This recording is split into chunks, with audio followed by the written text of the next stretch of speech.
That's a big bobcat right over there. Oh man, she's buried right here. All right.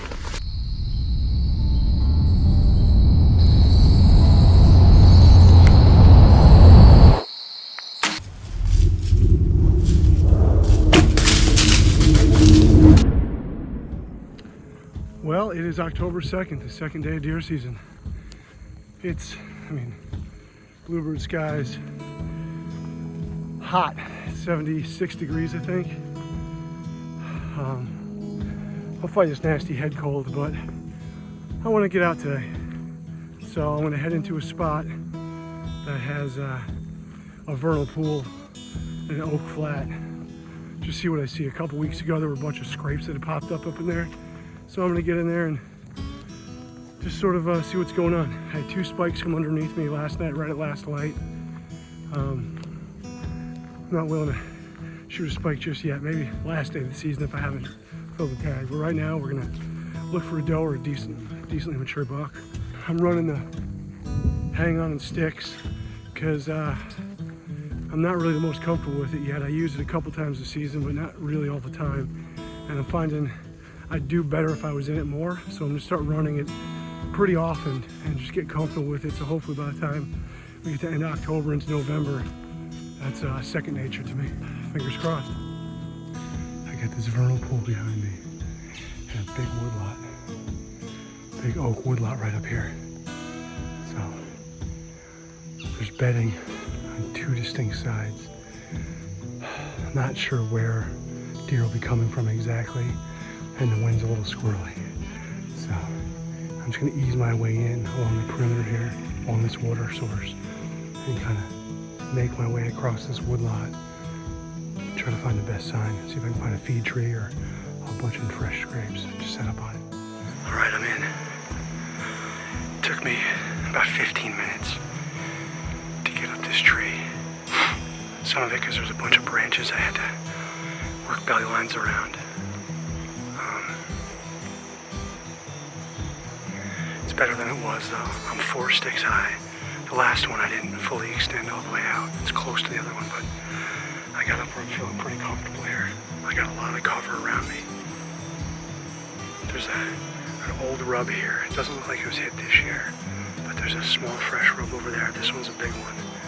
There's a couple of scrapes down by the vernal pool where I came from. The wind is kind of coming. It's out of the north here. I'm hoping it really sucks down into this valley below me as the thermals change. And the peak of the ridge is about 40 yards from me, so any deer coming up the bottom side, I think should have thermals kind of pulling in their face. But I'm just on this side, so mine should go down the other way. That's what I'm hoping for at least.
shot that doe.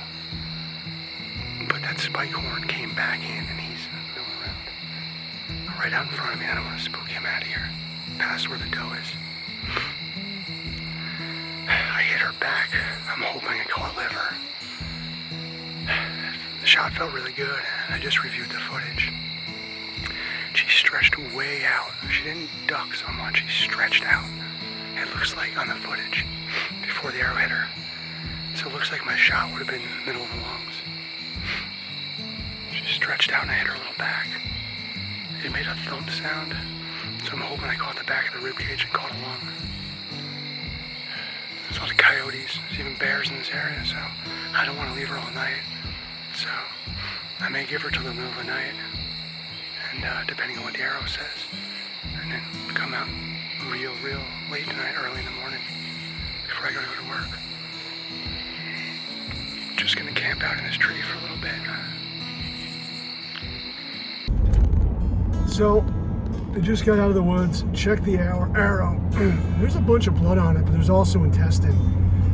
I reviewed the footage and she definitely sort of dropped and stretched out right as the arrow was hitting her. I don't know, it doesn't look like liver blood. I'm thinking maybe I caught part of the kidney or something. In that case, she might already be dead, but I'm gonna go back. I'm gonna give her 8.5 hours, and I'm gonna try to catch a couple hours sleep now and get up real early in the morning and see if I can't get her. My buddy's gonna meet me. He's gonna bring his dog just in case, because we go tracking with the dog and it just saves a ton of time of grid searching or looking for a faint blood trail. And also, since we're both New York State licensed leash tracking dog handlers, I can bring my bow with me legally and finish her off if I need to.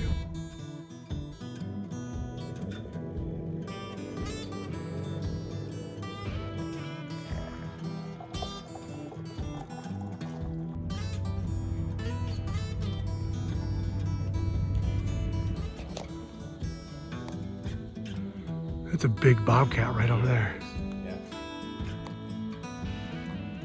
Wow, I bet my deers are right over this wall. All right, let's do it.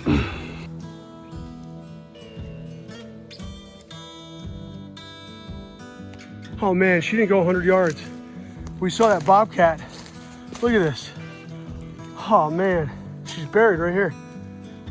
Hopefully didn't eat too much. Usually they just bury them. Freaking no wonder. Look at it. Dude, that's insane. She didn't go far at all. Is this where the bobcat was? No, the bobcat was right up on that rock wall, but I saw it down this way when we first came in. All right, this deer was down before I even got out of the tree last night. She died on the run, maybe 100 yards from the track, but it's like, we saw a big bobcat in here when we came in, and I could see where it was all dug up here. She's buried right here, so we're gonna uncover her and see if we can't, hopefully the meat's all pretty good. I mean, maybe a bobcat took a bite, but it should be good. All right. All right, bobcat a little in the front shoulder. I'm okay with that.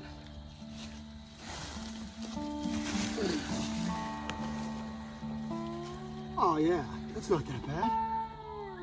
That hole is liver.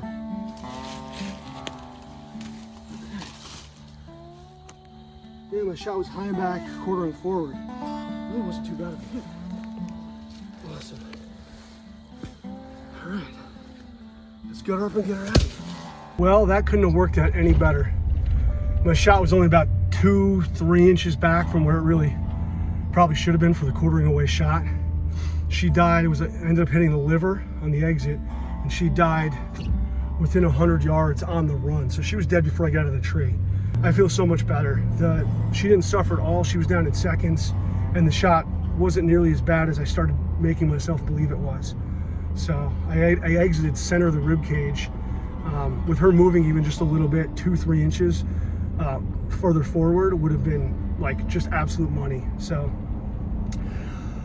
it is 4:47. I have to be at work at 6. I'm going to get her home. I'm going to split her pelvis open to cool her down, throw in the walk-in cooler, shower, and get to work. Although that doe was dead before I got out of my tree last night, I mean, she was dead before I hung my bow back on the hook. I wasn't sure, so I left my tree in the stand so I could get down as silently as possible.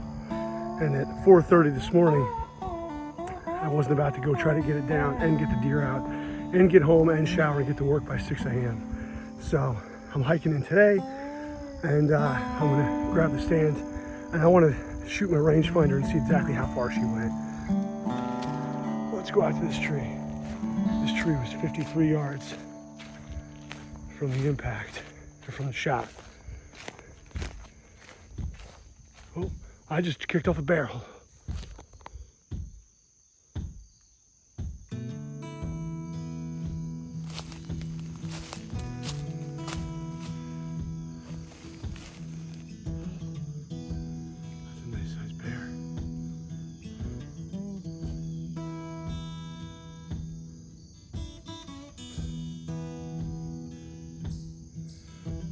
Alright, I don't want to press my luck. I'm going to back off this bear. Okay, that bear is still right here. Get a selfie with him. There he is. I'm going to back off. Probably shouldn't push a bear off a gut pile and keep pursuing him. Alright, my stand is down. I'm hiking out. This hunt is concluded. It can't get any wilder or crazier. The ups and the downs.